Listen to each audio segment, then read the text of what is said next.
Hari ini saya ingin share khotbah dari Kisah Para Rasul pasal yang ke-6, ya, ayat 1 sampai dengan yang ke-7, Kisah Rasul 6, 1 sampai 7.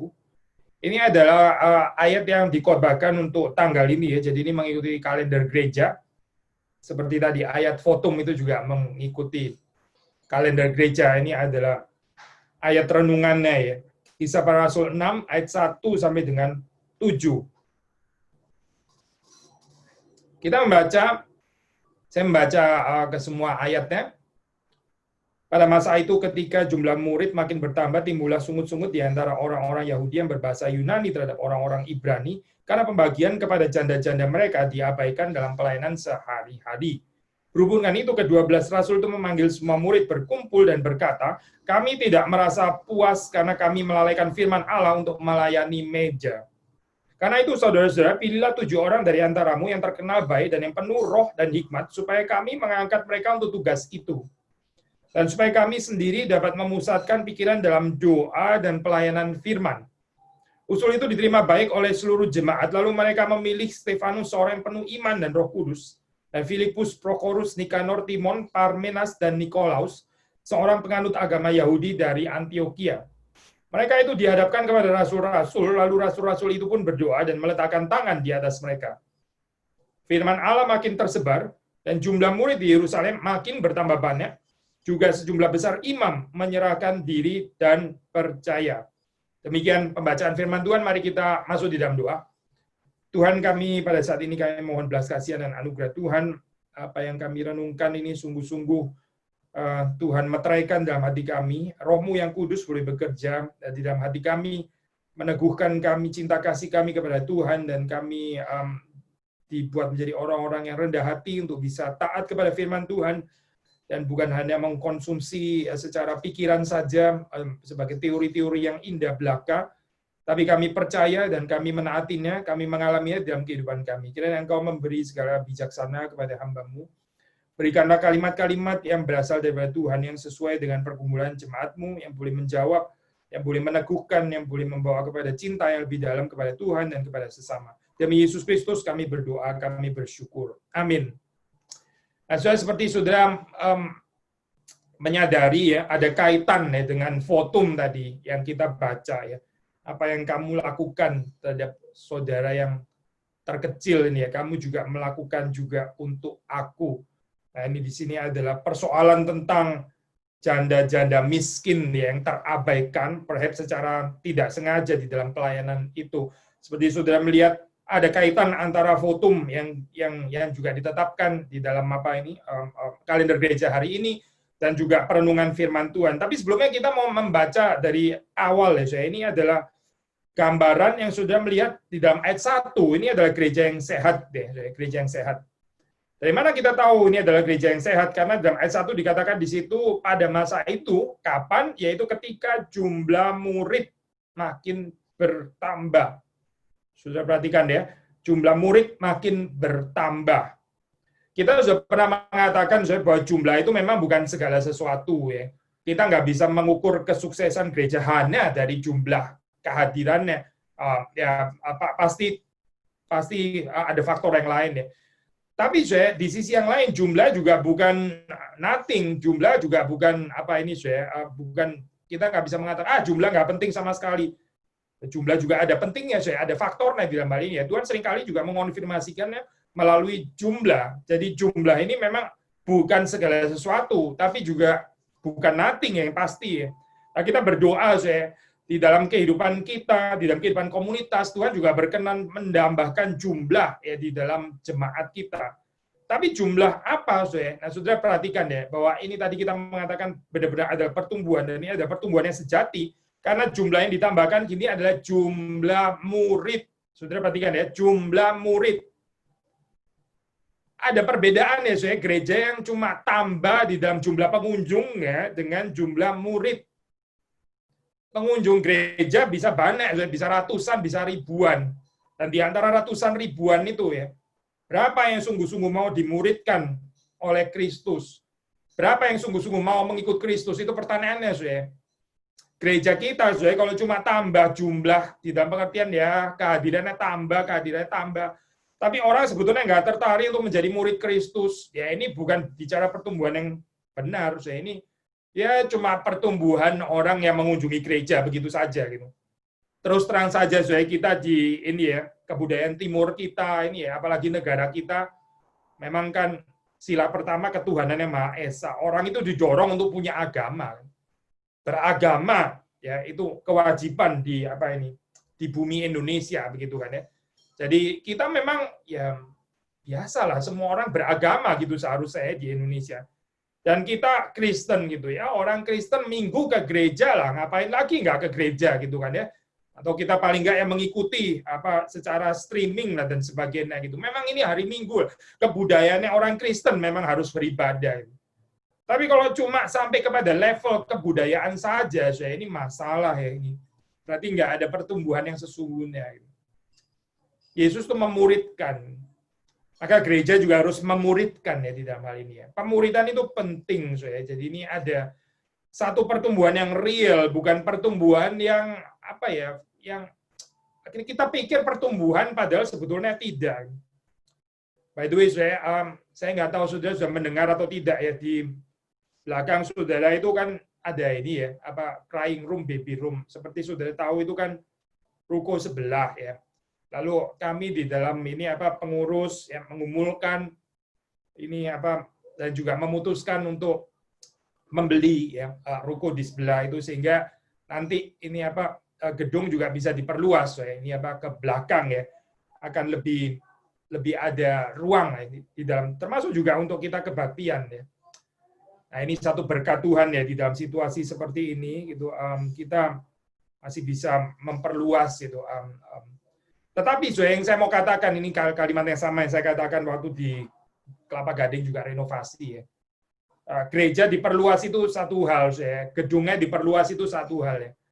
Hati saudara dan saya ini juga diperluas atau tidak gitu ya. Kita punya kerinduan lebih dalamkah ya untuk dimuridkan atau kita cuma puas dengan melihat ya ini gereja kita ini ya apa bisa lebih gede lagi, lebih panjang sedikit dan sebagainya. Ya cuma gedung tok, saudara tahu di dalam saat seperti pandemi ini ya berapa kurang signifikan yang disebut gedung gereja itu karena nggak semua orang bisa datang ke gedung gereja. Ada orang-orang yang masih harus mengikuti dari rumah ya. Ada orang yang ya karena 1-2 alasan belum bisa juga datang ke gereja. Banyak shift di sini ya terjadi gitu. Memang sekali lagi sama seperti jumlah kita juga mengatakan gedung gereja sih bukan nothing ya. Itu bukan apalah artinya gedung gereja ya bukan, ada arti tertentu memang. Tapi seperti saudara tahu, ini bukan segala sesuatu, ini bukan everything dan ini definitely bukan yang paling penting saya. Yang lebih penting itu apa? Ini loh saya sikap untuk memuridkan dan dimuridkan. Dan yang ditambahkan di dalam jumlah jemaat mula-mula ini adalah murid, bukan cuma sekedar simpatisan Kristen, bukan cuma sekedar orang yang tertarik ya dengan apa ini namanya ide-ide Kristen gitu bukan, tapi ini murid yang ditambahkan itu adalah murid. Tapi terus kemudian saudara melihat ya bersamaan dengan jumlah murid yang makin bertambah, di situ juga bertambah juga problem atau kebutuhan. Ini wajar, saya nggak mau mengatakan dengan bertambahnya jumlah ini pekerjaan Tuhan, maka di situ juga setan juga ikut bekerja. Ini bukan nggak tepat lah, kalau kita bicara setan di sini ya. Di dalam bagian lain mungkin kita bisa mengatakan seperti itu ya. Tapi tidak pada bagian ini. Ini kita nggak bisa bicara tentang pekerjaan setan di sini, bukan. Tapi ini bicara tentang ya normal lah Ini apa sama seperti waktu saudara lebih punya perusahaan saudara atau tempat saudara bekerja itu makin gede ya pasti makin rumit, makin kompleks lah gitu. Sederhana kan ya. Saudara punya anak, ada makin banyak anak ya lebih tanggung jawabnya lebih besar, lebih ada kesulitan ini dan itu. Ini hal yang sangat natural sebetulnya dalam hal ini ya. Saudara melihat di situ dengan bertambahnya jumlah yang makin ini ya, jumlah murid yang makin bertambah ini ya. Ya bersyukur untuk ini, tapi juga kita mesti mengantisipasi ya ada kelemahan-kelemahan yang kita mesti pikirkan di dalam hal ini. Kita nggak bisa cuma berpikir apa baiknya saja gitu terus kemudian kita ignore kelemahannya, supaya kita nggak peduli kelemahannya. Dan saudara juga perhatikan di sini ya bahwa Lukas ya menulis kisah para rasul ini ya, dia bisa memberikan diferensiasi gitu ya. Di satu sisi ya memang ada pekerjaan Tuhan, dan pekerjaan Tuhan begitu nyata. Tuhan menambahkan jumlah murid tuh, bukan hanya sekedar pengunjung ya, tapi murid yang makin bertambah di sini. Tapi Lukas juga kemudian melakukan diferensiasi, juga ada problem di sini. Jadi kita jangan berpikir either or ya, kita cenderung berpikir gereja itu kalau baik ya sudah baik sepenuhnya, nggak ada kelemahannya sama sekali. Atau kalau gereja yang lemah ya sudah berarti nggak ada pekerjaan Tuhan sama sekali. Ini gereja yang jelek lah, sama sekali jelek, nggak ada pekerjaan Tuhan sama sekali, misalnya begitu ya. Atau ini gereja yang bagus sekali, pasti nggak ada kelemahan. Nah, hati-hati, nanti suatu saat kecewa. Gitu. Nanti kita kecewa, ternyata ada kelemahan. Dan sudah melihat di dalam gereja mula-mula ini ya, ini adalah gereja yang jelas adalah gereja yang bertambah, gereja yang sehat, tapi juga Lukas mencatat ada kelemahan, ya ada kelemahan. Timbullah sungut-sungut di antara orang Yahudi yang berbahasa Yunani terhadap orang-orang Ibrani. Karena pembagian kepada janda-janda mereka, yaitu yang tidak berbahasa Ibrani ini ya, diabaikan di dalam pelayanan sehari-hari. Mungkin ya bukan intentional, bukan sengaja, mungkin bukan dengan dengan spirit sengaja untuk mendiskriminasi, bukan gitu. Tapi ya memang karena semakin kompleks dan ya ini problem klasik ya. Likely, kita bisa mengatakan bahwa yang melayani di sini adalah juga orang Yahudi yang berbahasa Ibrani, gitu. Sehingga yang berbahasa tidak Ibrani, yang tidak berbahasa Ibrani akhirnya ya seperti terabaikan gitu. Jadi kurang peka, problem yang dihadapi ini bukan problem kejahatan sengaja untuk mendiskriminasi ya, tapi kekurang pekaan ya. Tapi Lukas tetap mencatat ini memang problem, ini memang problem. Nah, kita bersyukur bagaimana Alkitab ini ya menangani problem itu. Sudah membaca berhubung dengan itu ke-12 rasul untuk memanggil semua murid berkumpul ya. Saudara melihat bahwa salah satu ya ini kedewasaan di dalam menghadapi problem atau kelemahan di dalam jemaat itu adalah dengan mengakui ada kelemahan. Ini prinsip penting sekali ya, sama gitu. Saudara ini ya mau bertumbuh di dalam hal ini ya. Ini bisa diterapkan juga bahkan di dalam kehidupan kita secara pribadi ya. Sudah mau tahu bagaimana kita bisa bertumbuh ya dan kita keluar daripada kelemahan kita. Yang pertama kita mesti mengakui kita punya kelemahan. Acknowledgement of the problem itu penting sekali dan ini cuma bisa diterima oleh orang-orang yang dewasa. Ada orang anaknya itu nakal tapi nggak pernah mau mengakui bahwa anaknya itu nakal gitu. Dia selalu tersinggung kok dikasih tahu anaknya itu nakal. Jadi ini apa ya? Ini denial of reality. Ini namanya adalah bersembunyi ya. Dan nggak ada kemajuan. Orang-orang seperti ini nggak mungkin ada kemajuan karena dia terus-menerus ngeles gitu ya, terus-menerus menghindar ya, terus-menerus membenarkan dirinya sendiri. Nah, saudara melihat di sini nggak ada ya perkataan seperti itu. Waktu dikatakan di sini memang ada janda-janda yang terabaikan, ya perhaps katakanlah memang nggak sengaja gitu. Tapi tetap ini adalah problem.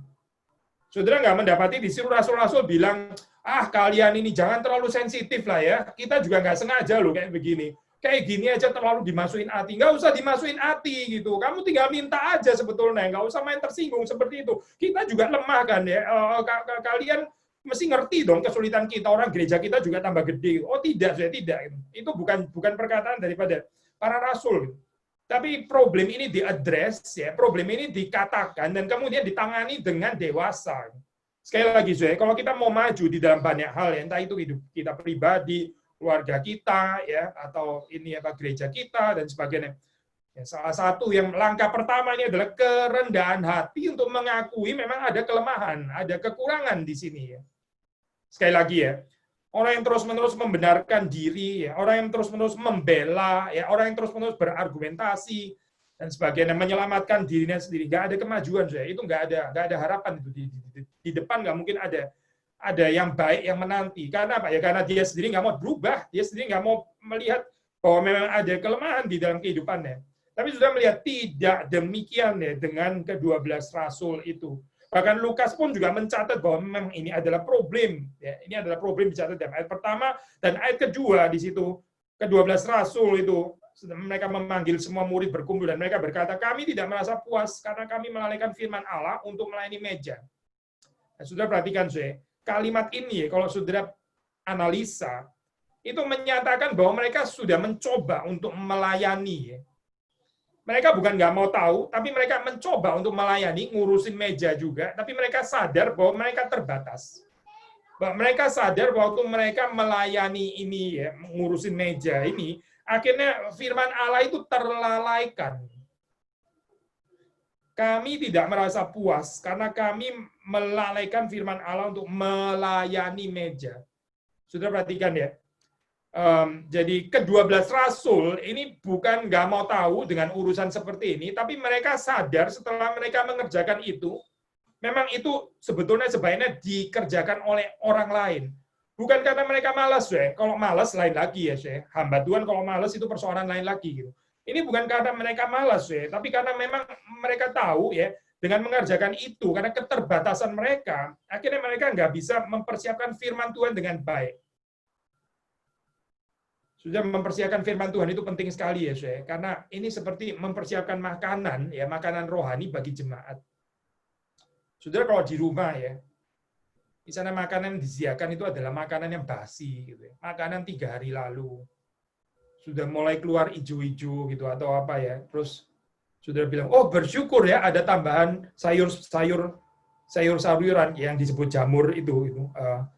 Nggak bisa kan, saya itu nggak bisa dimakan kan ya, itu poisonous, itu beracun gitu. Sudah di dalam kehidupan, di dalam dunia fisik kan nggak bisa makan makanan basi. Jangankan makanan basi, saya. Jangankan makanan basi, makanan yang menunya sama selama seminggu aja nggak bisa.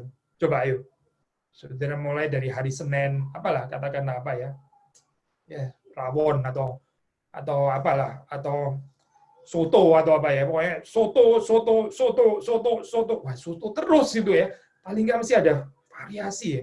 Soto ayam, soto daging lumayan gitu ya. Tapi itu kalau soto ayam, soto daging, soto ayam, soto daging, soto ayam, soto daging, tetap soto gitu ya. Saudara merasa nggak ada yang salah nih kayak begini. Saya mesti ada variasi di dalam kehidupan. Saudara nggak bisa terima kan ya? Di dalam kehidupan sehari-hari, saudara nggak bisa terima makanan jasmani itu nggak berubah kayak begitu terus. Apalagi basi gitu ya, lebih nggak bisa diterima. Nah, sudah bayangkan ya, kalau di dalam kehidupan rohani ya, yang diberitakan itu adalah itu lagi. Jadi kayak makanan basi, saya ini ya, makanan basi. Lalu kenapa? Ya karena hamba Tuhannya itu terlalu sibuk ngurusin urusan ini ya, urusan administrasi atau urusan janda-janda miskin dan sebagainya, sehingga akhirnya persiapan firman Tuhan itu terlalaikan. Nah, saudara melihat di sini ya, ke-12 rasul ini bukan nggak mencoba untuk mengerjakan, mereka mencoba untuk mengerjakan pelayanan meja, tapi mereka tahu ya mereka ini terbatas, ya, terbatas.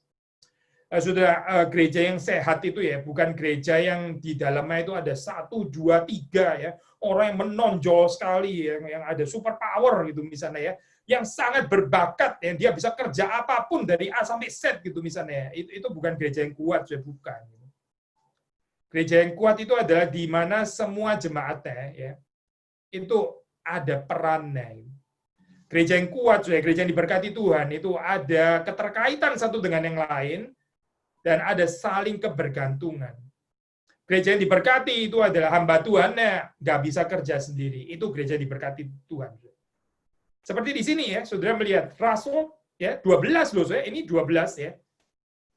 Bukan cuma satu kan rasul naiknya 12, tapi 12 pun ini sadar bahwa mereka juga tetap terbatas waktu harus melayani meja di dalam hal ini. Jadi ini sesuatu yang beautiful, saya. Kalau saudara sadar ya, kehidupan saudara itu terbatas. Kehidupan saudara itu nggak lengkap ya tanpa orang lain. Sudah jelas pasti bukan tanpa Tuhan, ya itu kita assume dengan sederhana. Bukan tanpa Tuhan, tapi juga bukan tanpa saudara seiman yang lain. Nah, ini adalah komunitas yang sehat. Nggak ada satu orang itu yang percuma, yang redundant. Ya. Nggak ada satu orang itu yang, ya dia boleh nggak ada lah, dia ada, dia nggak terlalu efek lah untuk gereja kita. Jangan, bukan itu gitu. Tapi setiap orang itu ada perannya. Bahkan di dalam bagian di dalam cerita ini pun ya, janda-janda pun ini ada perannya, ada perannya. Tuhan itu bisa taruh di dalam satu komunitas yang sehat, komunitas yang diberkati itu ya. Ada orang-orang yang dipercayakan Tuhan ya, menjadi beban, menjadi beban.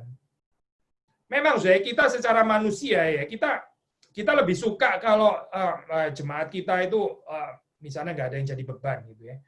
Jemaat kita semuanya dewasa, jemaat kita semuanya melayani, jemaat kita semuanya memberi, jemaat kita semuanya menjadi berkat ya. Nggak ada satupun yang menerima, semuanya memberi gitu. Ya kita maunya seperti itu gitu ya. Tapi ya gambaran seperti ini sebetulnya bukan gambaran yang ada di dalam Alkitab. Saudara bayangkan ya, meskipun ini kelihatan seperti kayak ideal ya. Kalau semua orang melayani, semua orang memberi. Ya saya bisa tanya, lalu memberi siapa? Siapa yang mau diberi? Siapa yang mau dilayani? Kalau semua orang melayani kan, semua orang melayani, semua orang memberkati, semua orang memberi. Lalu terus siapa yang diberi, yang dilayani, dan yang diberkati siapa? Mungkin saudara bilang, ya orang luar toh, orang luar kan masih banyak yang bisa betul. Orang luar masih banyak kita bisa layani, kita bisa berkati. Tapi terus pelayanan di dalam apa dong? Nggak ada. Karena sudah nggak perlu lagi dia layani gitu ya. Karena semua orang sudah kuat kok gitu. Nggak ada lagi yang perlu di visit karena semuanya itu nggak ada yang perlu dijenguk karena semuanya mau menjenguk gitu kan ya. Satu mau menjenguk, yang mau dijenguk bilang enggak saya nggak perlu dijenguk, saya juga mau menjenguk gitu. Jadi gimana menjenguk ketemu penjenguk gitu.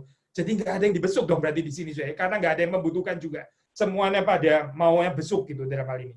Nah, saudara mengerti ya di dalam gambaran seperti ini kenapa Tuhan itu di dalam bahkan kehidupan komunitas yang sehat pun ya ada orang-orang yang ditaruh ya di dalam hal ini ya untuk menjadi beban ya setidaknya itu untuk sementara waktu. Memang seperti kita sudah sering mengingatkan ya, kita sudah sering mengingatkan nggak baik ya kalau kehidupan kita itu terus-menerus selalu menjadi beban. Pasti itu nggak sehat ya. Saya bukan mau ke sana, saya bukan mau mengatakan ya saudara yang jadi beban ya jadilah beban selama-lamanya supaya bisa membebani orang terus gitu ya. Jadi saudara jadi beban aja terus gitu. Supaya orang lain yang terus memberkati saudara nggak perlu memberkati orang lain. Saya nggak pernah mengajar seperti itu ya karena itu bukan ajaran Alkitab. Tapi yang kita katakan adalah ada saat-saat tertentu di dalam kehidupan kita di mana memang kita itu boleh menjadi beban dan perlu juga menjadi beban di dalam hal ini. Justru ya untuk menguji kedalaman cinta kasih ya daripada orang-orang yang lain yang berkelebihan. Di dalam Alkitab ini kan yang berkelebihan yang mencukupi mereka yang berkekurangan. Dan ini bukan cuma sebetulnya kalau kita perlebar ya prinsipnya bukan hanya ini bukan hanya urusan uang ya, bukan hanya dalam urusan materi, tapi di dalam banyak hal yang lain gitu, yang berkelebihan ya, yang lebih punya pemahaman teologi gitu misalnya, hendaklah memimpin mereka yang lemah di dalam hal ini ya, yang lebih kuat secara emosinya ya, biarlah mereka memimpin memberkati mereka yang gampang goncang secara emosinya. Yang imannya teguh ya hendaklah menguatkan mereka yang ragu-ragu ya di dalam banyak hal yang sehat ya hendaklah mereka juga belajar bagaimana menjadi berkat bagi mereka yang kurang sehat di dalam banyak hal bukan hanya di dalam urusan finansial tentu saja tapi finansial memang termasuk juga urusan keuangan di dalam hal ini ya. Maka sudah membaca di dalam ayat yang kedua di situ ya murid-murid ini tidak merasa puas ya. Ke-12 rasul ini tidak merasa puas karena di dalam pelayanan meja yang mereka lakukan, mereka akhirnya melalaikan pelayanan firman. Nah, mereka mau fokus di dalam hal ini ya. Nanti kalau di dalam ayat berikutnya sudah bisa membaca dalam ayat 4 itu pelayanan firman dan pelayanan doa ya, pelayanan firman dan pelayanan doa. Tapi kemudian sudah membaca dalam ayat yang ketiga ya mereka dengan luas hati mendelegasikan. Saudara perhatikan di sini ya mereka bukan mendelegasikan karena mereka malas, bukan. Ada beda ya orang mendelegasikan secara secara positif ya dengan mendelegasikan itu ya karena dia sudahlah orang lain yang kerjain aja lah. Ini hamba Tuhan yang bosi gitu ya. Ini hamba Tuhan yang cuma suruh-suruh lu kerja itu. Dia sendiri ya saya koordinator gitu maksudnya. Saya adalah mandor. Saya adalah yang mengawasi gitu. Gak bisa nggak bisa. Kita belajar dari pendeta Stephen Tong ya. Pendeta Stephen Tong itu dia bisa assign orang untuk mengerjakan itu. Dan orang tetap respect. Kenapa respect? Karena orang tahu bahwa ya pendeta Stephen Tong sendiri juga bekerja berat gitu. Dia bukan assign ini, assign itu, suruh orang lain kerja itu, terus dia kemudian dia tidur-tiduran gitu misalnya. Oh tidak, saya bukan gitu. Ini bukan orang yang nggak mau kerja berat gitu. Dan saudara dan saya dipanggil dalam hal ini, khususnya ya, pimpinan-pimpinan jemaat ya. Jangan kita mempercayakan kepada orang lain itu karena kita sendiri ini nggak kerja gitu, karena kita sendiri malas kerja, karena kita sendiri ini apa ya, ya nggak mau ngurusin itu ya, biarlah orang lain yang susah, saya mengawasi saja gitu. Rasul-rasul pasti bukan itu, saya. Ke-12 rasul bukan itu. Tapi kita melihat secara positif di sini ya. Mereka itu ada pekerjaan yang memang menuntut konsentrasi ini. Ini adalah hal yang sangat penting. Lalu mereka bisa mendelegasikan. Nah, ini saya. Tadi ada satu problem ya, kalau pimpinan gereja itu malas selalu mendelegasikan segala sesuatu gitu, tapi dia sendiri nggak mau kerja, itu pasti masalah saya gereja seperti itu.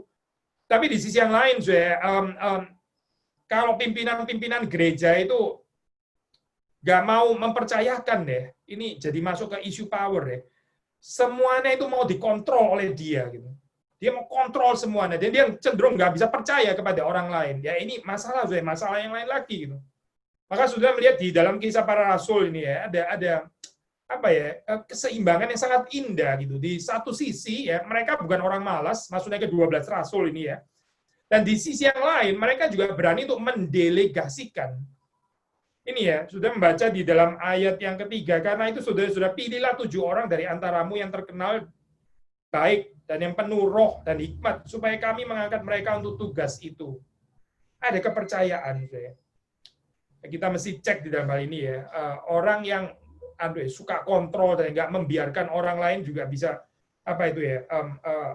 bisa ikut memimpin ya, bisa ikut melayani dan sebagainya. Itu sebenarnya orang yang hatinya sempit itu.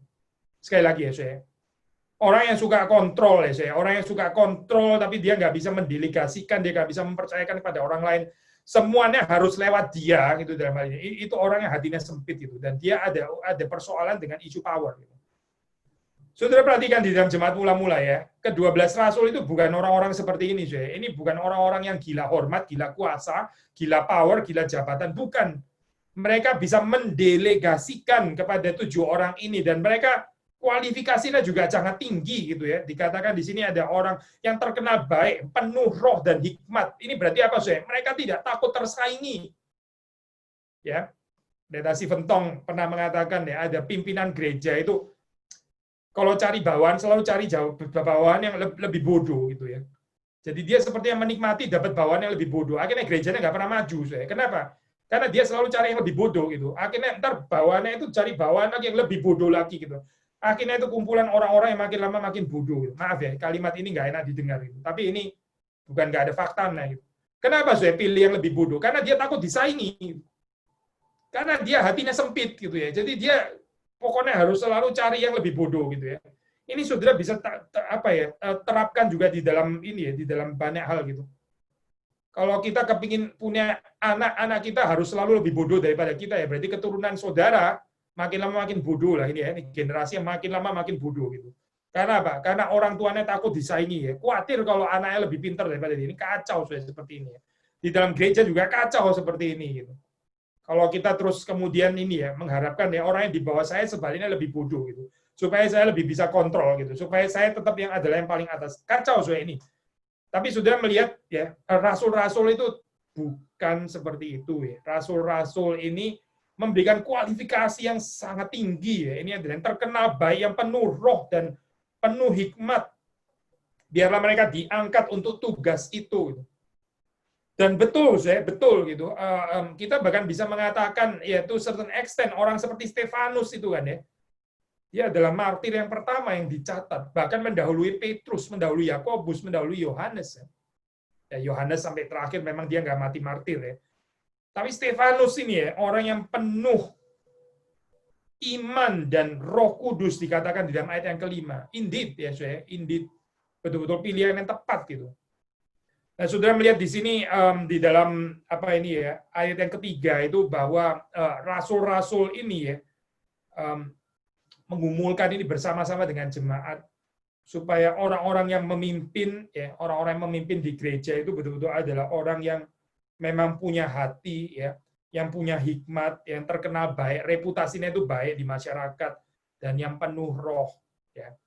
Saudara perhatikan di sini ya, nggak ada bicara, pilihlah ini ya, apa karena kita misalnya janda-janda miskin, pilihlah orang-orang yang kaya gitu misalnya, pilihlah orang-orang yang berduit, pilihlah orang-orang yang rumahnya besar gitu ya misalnya, supaya mereka memilih. Oh tidak ada saya, ini bukan gereja mula-mula.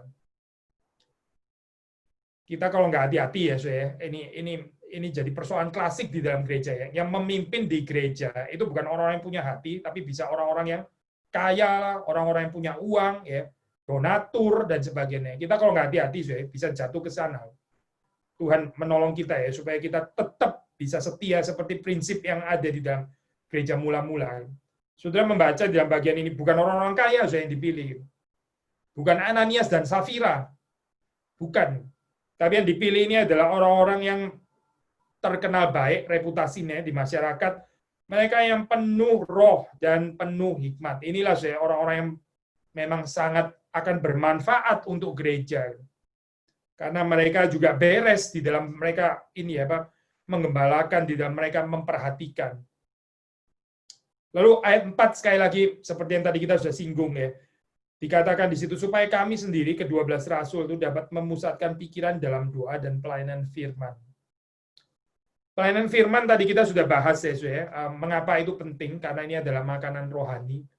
Nggak bisa menerima hidangan basi, nggak bisa menerima hidangan yang itu lagi, kayak nggak ada tema lain ya di dalam Alkitab ya.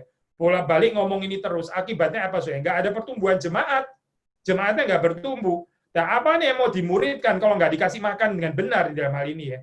Maka firman itu penting sekali. Tapi saudara perhatikan ya, pelayanan doa itu juga sangat-sangat penting, saya pelayanan doa. Saya membaca kembali tulisan Andrew Murray ya, saya tentang doa, tentang prayer. Lalu di situ dia mengatakan salah satu dosa ya yang kita mesti sangat-sangat berhati-hati itu adalah prayerlessness. Ya. Ketidakberdoaan, ya ketidakberdoaan. Lalu kita pikir kita sudah mengerjakan banyak hal, tapi kita sebenarnya jarang berdoa. Ini orang sombong ya, saya bekerja dengan kekuatannya sendiri. Saya pernah baca ini ya saya mendengarkan saya kalau nggak salah Artie Kendall ya, nggak tahu dia dapat statistik dari mana ya.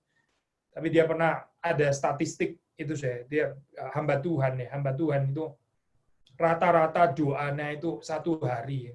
Sedih sekali saya dengar ini ya. Cuma 4 menit. Hamba Tuhan ya. Dia pernah ada statistik, sekali lagi ya, saya nggak tahu dia statistiknya dari mana gitu. Mungkin statistik di England atau apa saya nggak tahu lah.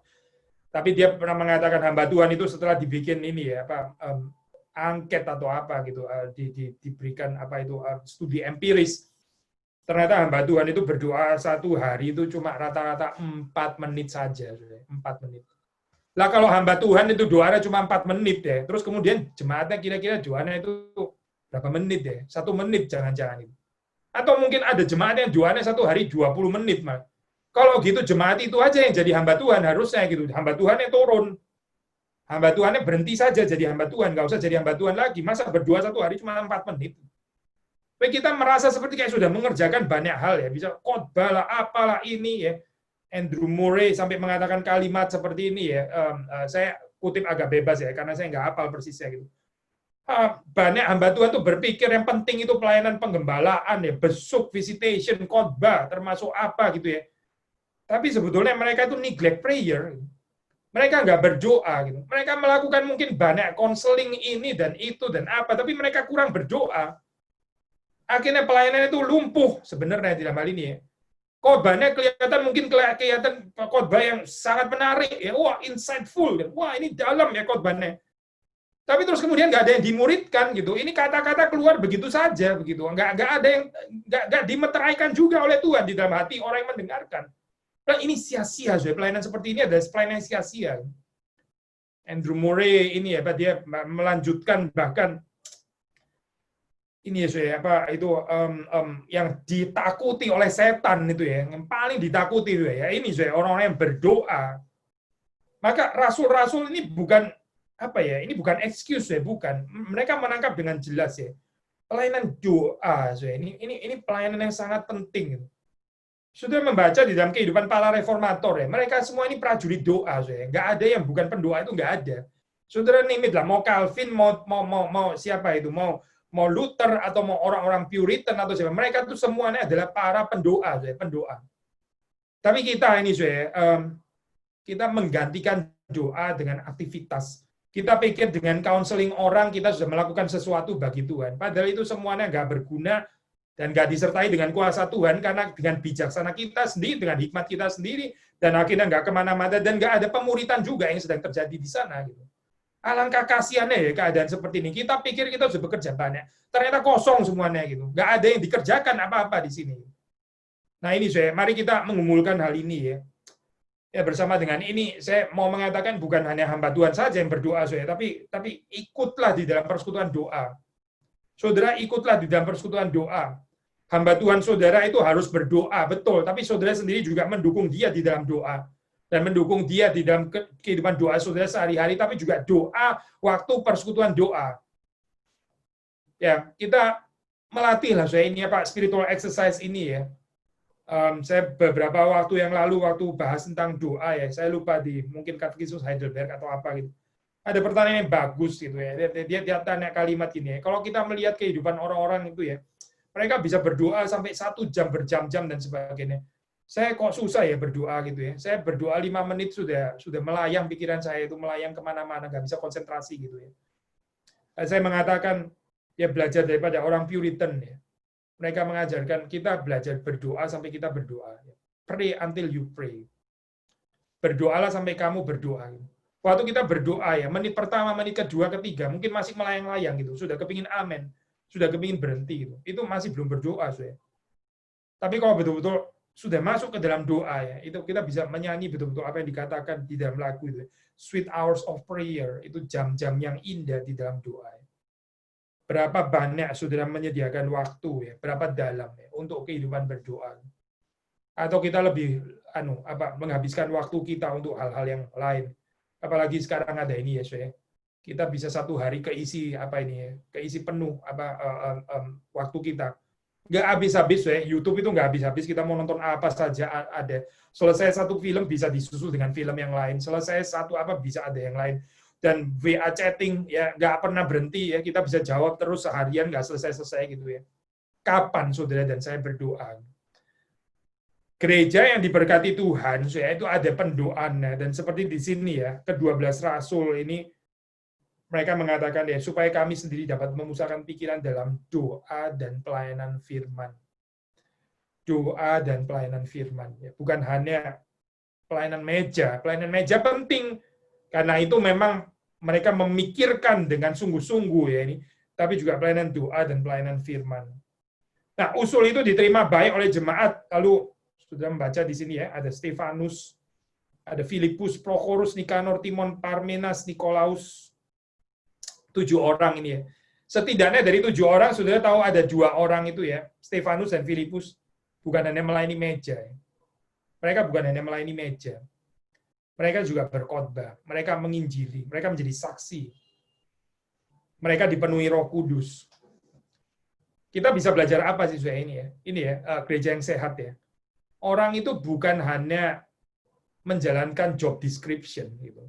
Orang yang menjalankan cuma job description itu mentalitas pegawai, saya. Itu mentalitas pegawai, bukan pemimpin. Saya nggak bicara pegawai ya. Kita di antara kita ada yang pegawai, nggak masalah saya. Saya bukan sedang mengkritik pegawai, bukan. Saya mengkritik mentalitas pegawai, ya. Bukan pegawai. Ada pegawai bukan mentalitas pegawai. Ada pegawai tapi dia mentalitas memiliki. Itu bukan mentalitas pegawai. Tapi mentalitas pegawai itu seperti apa, saya? Ya sudah, dia job description-nya ini, dia cuma kerjain apa yang memang, ya kamu ini ya, Stefanus, kamu ini ya, tolong urusin meja ya, janda-janda miskin. Oh iya, oke Pak Petrus, saya kerjakan pelayanan meja. Ya sudah kerjakan pelayanan meja. Karena disuruh pelayanan meja, ya sudah pelayanan meja. Setelah itu apa? Ya sudah, nggak perlu yang lain. Karena apa? Ya kan disuruhnya pelayanan meja. Nah ini loh saya, ini gereja yang isinya orang-orang kayak begini ya. Memang setia sih, kalau mau dibilang setia ya setia, tapi setia di dalam job description-nya saja. Gitu. Gak cukup saya seperti ini. Kalau sudah melihat gereja mula-mula, ini bukan orang-orang seperti ini, saya bukan. Ini bukan orang-orang yang cuma mengerjakan apa yang disuruh mereka kerjakan, terus mereka kerjakan. Terus kalau ditanya, loh kamu jadi cuma mengerjakan ini saja? Ya iya, lah kan disuruhnya cuma ini. Lah kan job description-nya cuma ini. Kan disuruh ngurusin meja. Jadi kamu nggak berkhotbah? Ya enggak lah, kan saya katanya suruh ngurusin meja. Ya saya ngurusin meja saja, ngapain berkhotbah? Kan bukan bagian saya. Gitu. Nah ini saya, saudara melihat ya, gereja mula-mula itu bukan itu, saya bukan. Gereja mula-mula ini betul-betul gereja yang dinamis, ya. Gereja yang nggak bisa dibatas oleh job description. Saudara kalau cuma pikir kayak begini ya, bagian saya ya ini departemen ibadah gitu misalnya ya, atau departemen pengembalaan gitu ya. Saya bagiannya adalah departemen pengajaran. Jadi apa? Ya sudah saya cuma ngurusin pengajaran, itu pengembalaan. Bukan urusan saya toh, urusannya pengurus yang lain gitu misalnya gitu, atau sebaliknya gitu. Yang di bagian penginjilan, ya sudah saya sibuk dengan penginjilan saja gitu. Kalau ada jemaat susah, ya itu urusan departemen pengembalaan kan, bukan urusan saya gitu. Hey, that's not my job description. Itu bukan bagian saya, itu urusan yang lain. Saudara perhatikan ya, Stefanus ya, ini dia berkhotbah, dan waktu dia berkhotbah dengan kepenuhan Roh Kudus ya. Alkitab mencatat dia berkhotbah dengan kepenuhan Roh Kudus. Dan nggak ada catatan, saya terus kemudian rasul-rasul itu menjadi insecure gitu. Stefanus, stop. Itu bagian saya, khotbah-khotbah itu bagian saya gitu ya. Bagian penginjilan itu bagian saya. Kamu jangan ini loh, jangan besuk-besuk jemaat ya. Itu urusannya hamba Tuhan gitu misalnya. Tidak, saudara. Ini adalah gereja yang sehat ya, gereja yang sehat. Ada orang yang dipercayakan untuk melakukan tanggung jawab tugas tertentu, tapi mereka melakukan lebih daripada itu. Mereka melakukan lebih daripada yang dituntut ya. Alangkah indahnya kalau kehidupan saudara dan saya seperti ini. Kita melakukan lebih daripada yang dituntut ya. Dituntut di dalam tanggung jawab organisasi. Sama saudara ini ya, kalau saudara misalnya punya perusahaan atau di kantor saudara ya, ada orang yang mau mengabdi itu lebih, kita senang kan ya punya bawahan seperti itu ya. Ya saudara mungkin ada yang punya ini ya, perusahaan atau apa ya, kita bisa punya pegawai gitu. Ada pegawai yang cuma ngerjain ya apa yang disuruh kerjain gitu ya. Disuruh ngelap meja, ya dia ngelap meja gitu ya. Tapi terus kemudian kursinya sebenarnya juga kotor, sama dia nggak dilap. Terus loh, ini kursi kenapa kok nggak kamu bersihin? Lah bapak kan bilang katanya suruh ngelap meja aja gitu. Waduh, kita kecewa ya. Ini orang kok begini ya, hitung-hitungan sekali gitu ya, sangat kalkulatif ya. Dia cuma ngerjain apa yang memang dia disuruh kerjain. Dia nggak bisa berpikir ini adalah rumah yang saya ikut memiliki ya. Nggak bisa. Mentalitasnya benar-benar mentalitas pegawai bayaran gitu. Mentalitas budak kalau kita mau bicara lebih ini ya, lebih direct lagi ya. Tetapi kita melihat ketujuh orang ini ya, Stefanus, Filipus ya, itu bukan orang-orang seperti itu. Mereka adalah orang-orang yang mengerjakan lebih daripada apa yang dituntut atau apa yang dipercayakan kepada mereka. Dan saudara dan saya bisa belajar ya, daripada prinsip yang indah seperti ini. Ayat 6, mereka kemudian dihadapkan kepada rasul-rasul, lalu rasul-rasul itu pun berdoa dan meletakkan tangan di atas mereka. Nah, banyak scholars perjanjian baru, penafsir perjanjian baru mengatakan kita nggak bisa bicara ini sebagai official deacon gitu ya, seperti kayak sudah masuk ke dalam struktur yang sudah sangat established gitu. Sebetulnya di sini kita belum bisa bicara diaken di dalam pengertian jabatan struktural gereja gitu. Tapi sebagai satu kebutuhan yang secara organis memang timbul dan harus ada orang-orang yang melayani seperti itu ya. Jadi mereka ini sebetulnya adalah para pelayan. Tapi mungkin sudah tanya, kenapa sampai serius sekali dengan ada penumpangan tangan gitu ya? Penumpangan tangan itu kan resmi sekali gitu ya, diperhadapkan kepada jemaat dan sebagainya, ada penumpangan tangan. Ini seperti kayak ada succession yang turun gitu seolah-olah gitu. Tapi kita mau membaca ayat ini, maksudnya ini adalah pengutusan gitu. Ini adalah orang-orang yang dikhususkan, diberkati, ditumpang tangan supaya mereka itu terus kemudian bisa melakukan pelayanan mereka di dalam kuasa Roh Kudus, bukan dengan kekuatan mereka sendiri. Saudara jangan tafsir ini ya, kalau ini ya di gereja ada penumpangan tangan, ya ini orang-orang dipanggil ke depan. Saudara jangan baca negatif seperti kayak, wah inilah pejabat-pejabat gereja. Orang-orang pimpinan gereja yang punya power, orang-orang ini orang-orang yang penting ini ya. Maka kita sih jemaat biasa-biasa saja. Saudara jangan punya pikiran negatif seperti itu ya. Bukan itu saya maksudnya.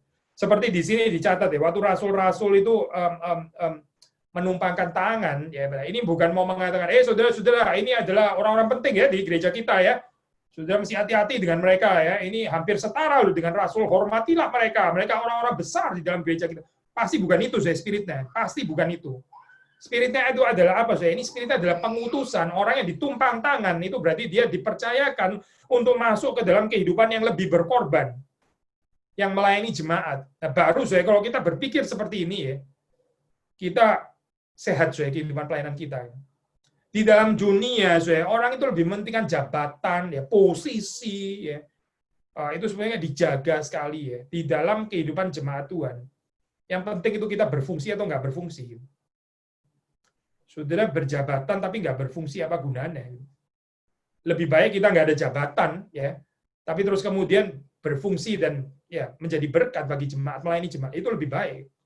Tapi of course kita juga bukan anti jabatan, maksudnya. Kita bukan sinis terhadap jabatan ya. Yang baik ya adalah orang itu karena dia berfungsi dengan baik maka dia dipercayakan jabatan itu. Seperti di sini kan ya. Saudara melihat di sini kan kualifikasinya mendahului jabatan. Jelaskan ya saya. Kan ke-12 rasul itu mengatakan pilihlah 7 orang dari antaramu yang terkenal baik, yang penuh roh dan hikmat. Sebelum mereka ada jabatan ini, kalaupun kita mau bicara jabatan ya.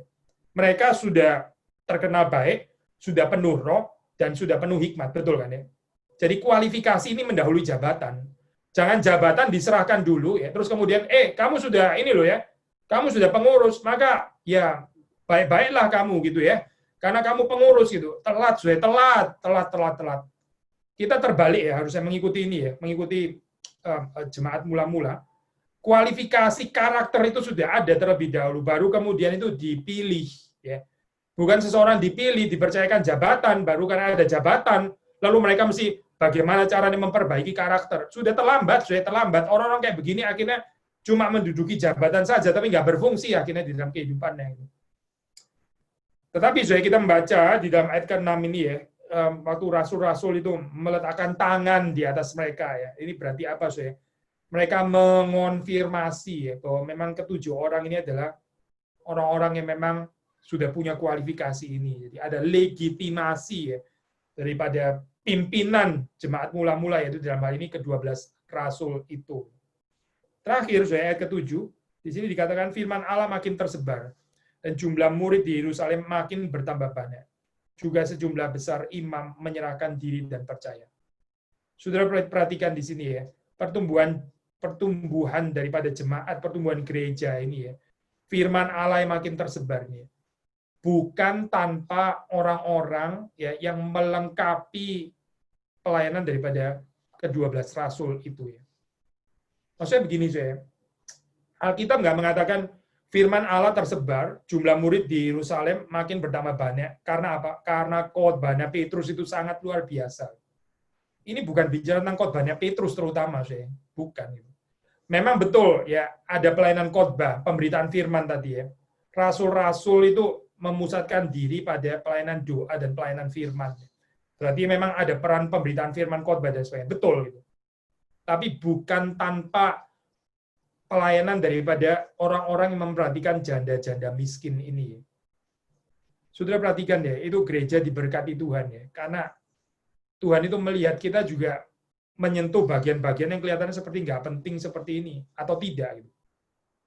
Kalau kita cuma mementingkan khotbah yang kelihatan, gitu, wah khotbahnya berapi-api ya, gitu, wah luar biasa gitu ya, wah gedung gerejanya ya bisa diperluas terus ya, makin lama makin gede gitu. Tapi terus kemudian orang yang susah kita nggak perhatikan, ya. Orang yang lemah kita juga nggak merawat mereka, gitu ya. Terus melejit ke atas terus, gitu ya.